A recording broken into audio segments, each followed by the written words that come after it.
नमस्कार दोस्तों, स्वागत है आपका और आपके साथ मैं हूं आशिमा त्यागी। दोस्तों, दुनिया में अक्सर युद्ध सिर्फ मैदान में नहीं लड़े जाते हैं, बल्कि सूचना और छवि के स्तर पर भी लड़े जाते हैं। और कई बार असली लड़ाई जो है वो मिसाइलों और टैंकों से कम और नैरेटिव से ज्यादा होती है। लंबे समय तक दुनिया को ये बताया गया कि इजराइल की जो सैन्य तकनीक लगभग अभेद्य है, कि उसकी जो सुरक्षा प्रणाली है वो इतनी मजबूत है कि कोई भी दुश्मन मिसाइल उसके शहरों तक नहीं पहुंच सकती। खासकर आयरन डोम को लेकर यह दावा किया जाता रहा है कि वो दुनिया की सबसे एडवांस्ड एयर डिफेंस तकनीक है। लेकिन हाल ही के दिनों में जो खबरें और प्रत्यक्ष अनुभव सामने आ रहे हैं वो इस चमकदार छवि पर गंभीर सवाल खड़े कर रहे हैं। तो दरअसल दोस्तों, इसी संदर्भ में एक दिलचस्प और महत्वपूर्ण जो बयान है वो सामने आया है। भारतीय पत्रकार बृजमोहन सिंह का, जो हाल ही में इजराइल से भारत लौटे हैं और बताया जा रहा है कि वो प्रधानमंत्री नरेंद्र मोदी की एक यात्रा के दौरान इजराइल गए हुए थे और युद्ध के हालातों में वहीं फंस गए थे। बाद में वो किसी भी तरह जॉर्डन के रास्ते भारत लौट पाए हैं। भारत लौटने के बाद उन्होंने जो अनुभव साझा किए ना दोस्तों, वो सिर्फ एक पत्रकार के व्यक्तिगत अनुभव नहीं है, बल्कि उस सूचना युद्ध की झलक भी है जो किसी भी आधुनिक संघर्ष का अहम हिस्सा होता है। बृजमोहन सिंह के मुताबिक इजराइल में पत्रकारों को युद्ध की घटनाओं की जो पूरी जानकारी है वो नहीं दी जा रही थी। उन्हें रूबरू ही नहीं कराया जा रहा था वहां के हालातों से, और कई बार उन्हें घटनास्थल तक जाने की अनुमति नहीं दी गई।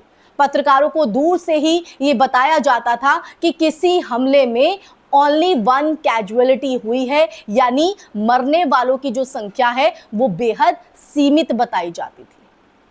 लेकिन स्थानीय लोगों से बातचीत करने पर एक अलग ही जो तस्वीर है वो सामने आती थी। कई स्थानीय नागरिकों का यह कहना था कि जिन जगहों पर मिसाइलें गिरी वहां बड़े पैमाने पर तबाही हुई है। तबाही। उन्होंने बंकरों और बम शेल्टर के बारे में भी एक महत्वपूर्ण बात कही। और आमतौर पर जो है माना जाता है कि इजराइल के शहरों में गहरे भूमिगत बंकर जो हैं वो बनाए गए हैं जो नागरिकों को मिसाइल हमलों से सुरक्षित रखते हैं। लेकिन उनके मुताबिक कुछ मामलों में मिसाइलें इतनी ताकतवर थी कि वो 100 फीट नीचे बने बंकरों तक को प्रभावित कर रही थी। और अगर ये दावा सही है तो ये किसी भी आधुनिक एयर डिफेंस सिस्टम के लिए गंभीर चुनौती की तरफ इशारा करता है। यह भी कहा गया है दोस्तों कि कई बार धमाकों की आवाज बिना सायरन के ही सुनाई देती थी, बिना सायरन के। और सामान्यतः अगर हम देखें तो इजराइल में मिसाइल आने से पहले सायरन बजते हैं ताकि लोग सुरक्षित जगहों पर जा सके। लेकिन अगर हमले बिना चेतावनी हो रहे हों, हमले बिना चेतावनी के हो रहे हों, तो ये सुरक्षा व्यवस्था की सीमाओं को दिखाता है। और इसी तरह एक स्थानीय व्यक्ति ने उन्हें बताया कि एक मिसाइल हमले में एक साथ 4 घर पूरी तरह तबाह हो गए और कोई भी जीवित नहीं बचा। हालांकि युद्ध के समय की बात करें तो युद्ध के समय सूचनाओं पर नियंत्रण कोई नई बात नहीं है। दुनिया की अगर बात करें तो दुनिया के लगभग सभी देश युद्ध के दौरान सूचना को सीमित करते हैं ताकि जो घबराहट है वो ना फैले और दुश्मन को रणनीतिक जानकारी ना मिले।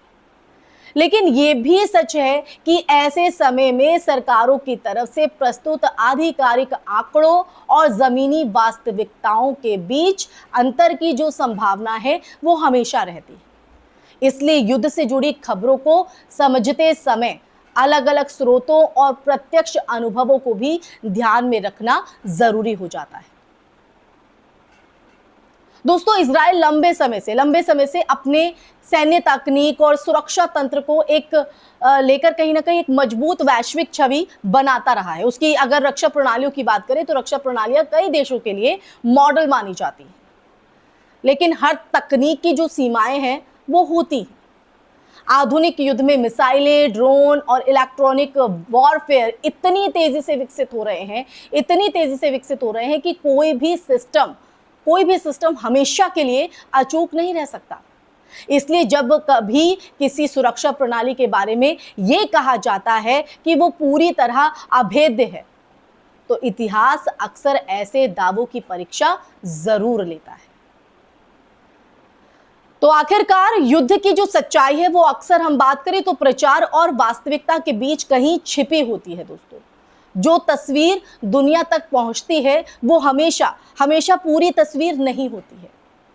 पत्रकारों के अनुभव, स्थानीय लोगों की गवाही और स्वतंत्र जांच ही उस परत को कहीं ना कहीं हटाने में मदद करते हैं जो युद्ध के दौरान सूचनाओं पर चढ़ जाती है।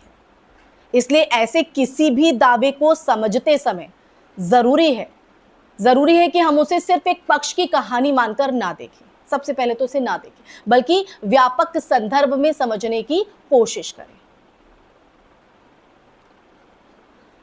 और शायद यही कारण भी है कि हथियारों की ताकत नहीं दिखाता, बल्कि यह भी दिखाता है कि सच और सूचना की जो लड़ाई है वो कितनी जटिल होती है और क्यों युद्ध के समय सबसे मुश्किल काम होता है असली तस्वीर तक पहुंचना। तो दोस्तों, ये पूरा सच हमने आपके सामने रखा, एक पत्रकार का बयान जो इजराइल से वापस लौटा और किस तरह से उसने पूरी सच्चाई को एक पारदर्शिता तरीके से अपने बयान के जरिए रखा, उसे समझना बेहद ज़रूरी था। इसलिए ये मुद्दा हम आपके बीच लेकर आए। इसी के साथ इस चर्चा में मैं यही विराम लगाऊंगी, लेकिन ये चर्चा सुनने के बाद आपके जहन में क्या विचार हैं, आपकी क्या राय है, ये सच जानकर आपके मन में जो भी प्रतिक्रिया है वो कॉमेंट सेक्शन में कॉमेंट करके ज़रूर बताइएगा। जय हिंद, जय भारत, नमस्कार।